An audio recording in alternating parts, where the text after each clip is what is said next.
Kryeministri i Kosovës Albin Kurti, njëherësh kryetari i Lëvizjes Vetëvendosje (LVV), ka thënë të dielën se beson që Murat Jashari, nga familja e heroit Adem Jashari, do të ishte figura ideale për pozitën e presidentit dhe nëse për partitë politike në Kosovë ka qenë e pamundshme të gjendet një figurë unifikuese për këtë pozitë, atëherë pajtohet që secila parti të ketë kandidatin e vet për president në kuvend.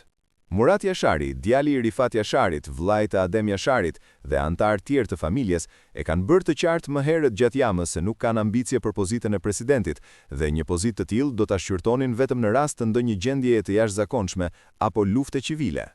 Kurti e ka përmendur se marrë përballë situatën aktuale gjeopolitike në botë, ai beson se vendit i duhet një figurë që u bën ballë shtrëngatave me të cilat përballet shteti. Prandaj sipas tij Murat Jashari do të ishte zgjedhja e duhur në momentin e duhur dhe vazhdon të mbetet rasti ideal. Bindja ime ka qenë dhe vazhdon të mbetet se një figurë, profesor e personalitet sikurse Murat Jashari, do të gëzonte mbështetje gjithpartiake, do të ishte nder për Republikën, stabilitet për institucionin dhe siguri për kombin. Rrethanat gjeopolitike, lufta në Ukrainë, konflikti SBA-Iran dhe tensionet në lindjen e afërt dhe të mesme, si dhe kërcënimet e njëpasnjeshme nga Serbia, përfshirë agresionin terrorist në Banjsk, sulmin kinetik në kanalin e Iber-Lepensit dhe kërcënimet e përditshme nga fqinji ynë verior, kërkojnë një moment reflektimi, ka thënë Kurti në mbledhjen e Këshillit të Përgjithshëm të LVV-s. Presidenti aktuale, Vjosa Osmani, ka thënë se dëshiron edhe një mandat, mirë po LVV-ja, e cila e pati kandiduar për mandatin e parë, tani nuk e përmend emrin saj. Edhe partitë opozitare duket se nuk kanë vot për të, me që me raste e kanë kritikuar për një anshmëri në të mirë të partisë së Kurtit. Nëse nuk arrim të gjejmë një figurë unifikuese që siguron mbështetjen e të paktën 80 deputetësh, atëherë një nga opsionet e mbetura është që secila parti të propozojë kandidatin e vet për president dhe të gjithë të nënshtrohen garës brenda kuvendit. Në fund do të fitojë ai ose ajo që arrin të marrë mbështetjen e deputetëve nga 3 rundet, siç e kërkon kushtetuta në procedurën e saj. Ai e ka bërë këtë deklarat teksa e ka komentuar ofertën që i ka bërë një ditë më parë Bedri Hamza i Partisë Demokratike të Kosovës, që emri i presidentit të propozohet nga partia që udhëheq ai. Për të propozuar një kandidat për president duhet siguruar 30 nënshkrime deputetësh, ndërsa LVV-ja e vetme i ka 57 sosh.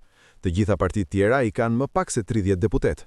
Për zgjedhjen e kandidatit nevojiten të paktën 80 vota në njërin nga 2 rundet e para, ose 61 në të tretin nga 120 vota total të deputetëve. Kurti ka paralajmëruar se të hënën do të diskutojë sërish për këtë çështje me liderin e Lidhjes Demokratike të Kosovës, Lumir Abdiqik. Nëse subjektet pajtohen që ky të jetë rrugtimi, pra garë e hapur ku secili subjekte ka kandidatin apo kandidaten për president, atëherë edhe me pajtohemi me këtë qasje dhe LVV-ja do të ketë kandidatin e saj për president, ka thënë mes tjerash Kurti. Ndonse Hamza i ka bërë ofertë Kurtit që kandidimin ta bëjë partia e tij, ai nuk e ka përmendur ndonjë emër konkret.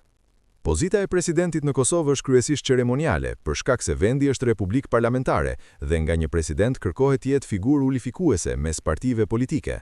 Më herët gjatë javës Arsim Bajrami, ish ministër i administratës publike dhe i arsimit, e ka shprehur gatishmërinë për të bërë president.